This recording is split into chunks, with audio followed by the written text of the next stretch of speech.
Can you describe to me exactly what area I'm looking at? This is this west bank of the city of New Orleans with the suburb of Belchase here. We're going to depart out of here and go southeast to parallel the Mississippi River to the Bird's Foot, or the head of the passes. And we're going to overfly the site right here, which is basically about right here. That's ground zero. Ground zero. From there, we'll come back around and catch the Bird's Foot here. We're going to fly the coastline to where we have some islands that are being rebuilt and revitalized. There also is a dredging project on one of these islands here. We're going to circle the Barataria estuary area, bay area here, which has had a lot of oil, and on some of the bird rookeries, we'll circle this area here, and then from there we'll proceed back into the New Orleans area. Y'all ready? I'm ready.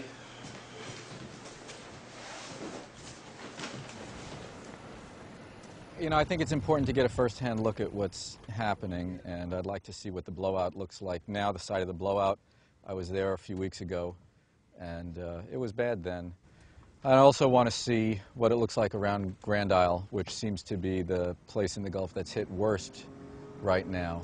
But I don't really like relying entirely on news reports, and I have a different kind of an eye for the wildlife and the marsh, so I think it's really important for me to get a first-hand look if I'm going to have anything much to say about it. We flew out right over ground zero, right over the blowout, and right over these rigs that are trying to drill these relief wells. And it looks as though you took the ocean and you just emptied a giant pan of used motor oil on top of it. As far as you could see, not just streaks of oil, but I mean the surface of the ocean is pretty much coated with oil for many miles. And we were coming sort of in and out of the clouds. The sun was shimmering on the water, but you could see by the streaks that it was an almost unbroken coating of oil for many miles. It's a little discouraging after working in conservation for my entire career to see that something like this is still even possible. Then it broke up a little bit as we got near shore. Now I'm talking about tens of miles different. But then approaching shore, it got heavy again with big brown blobs and a lot of those sheeny streaks.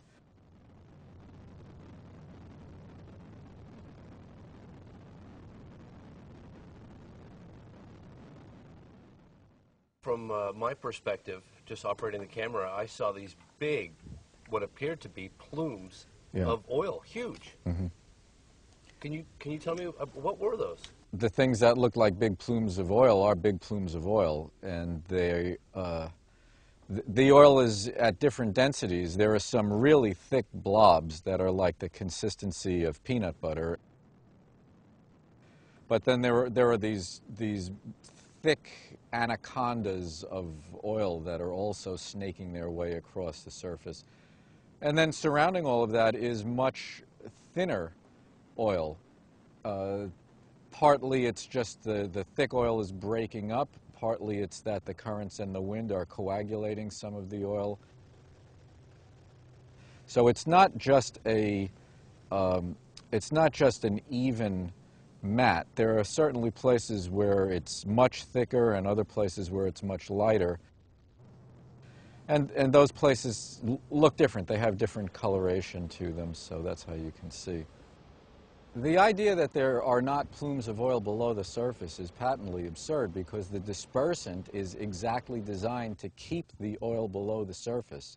And they've thrown 1 million gallons of toxic dispersant in the water just so the oil doesn't get to the surface. The dispersant doesn't make the oil go away. It keeps it down, and it dissolves it into finer particles. But it's all there, so of course there are plumes of oil there.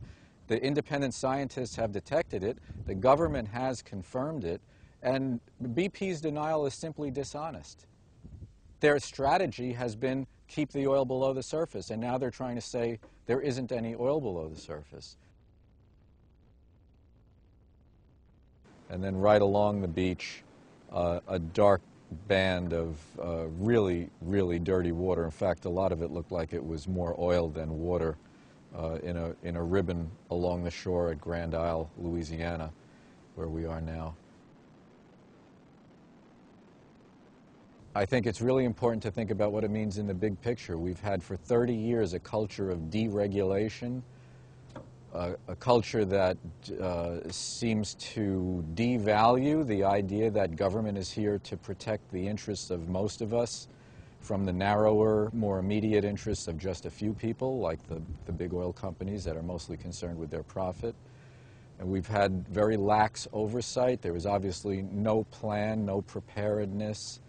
They don't even have the equipment to deal at this scale. But that is not just their fault, although I fault them for all of that, but it's also our fault for allowing a culture of deregulation and also for allowing for 30 years the government to not create for us, because we haven't demanded that the government create for us alternative sources of energy that we can use. The wind and the sun and the tides and the heat of the earth that actually power the planet and are clean and eternal are the things we need to be harnessing. And we have insisted on looking the other way. And this is really a consequence of that.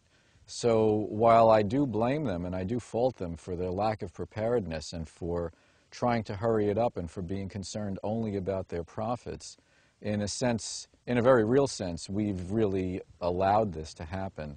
What should the government do right now to clean this up? I mean, what can we do right now? What should happen? Unfortunately, in this country, we put the oil company in charge of cleaning up. Putting the oil company in charge of cleaning up is a little bit like putting the rapist in charge of the abortion. In other countries, they don't do that. The oil company's interest is not the same as the public's interest. One thing that the government must do immediately is demand total transparency and absolute access by the public to all of this. Every one of us who has been down here for even a few days has been turned away from places, has had hassles with the cops and the sheriff departments, has been told that BP doesn't want cameras around. Well, BP had a permit to drill a hole in the seafloor. They did not have a permit to pollute the Gulf of Mexico. Now that they have a responsibility to clean it up, but I really think that their responsibility should end at their wallet. They should pay and pay and pay, but it should be the national responsibility, the federal responsibility to actually mobilize all these consulting firms and keep the public well informed and keep the public eye on things.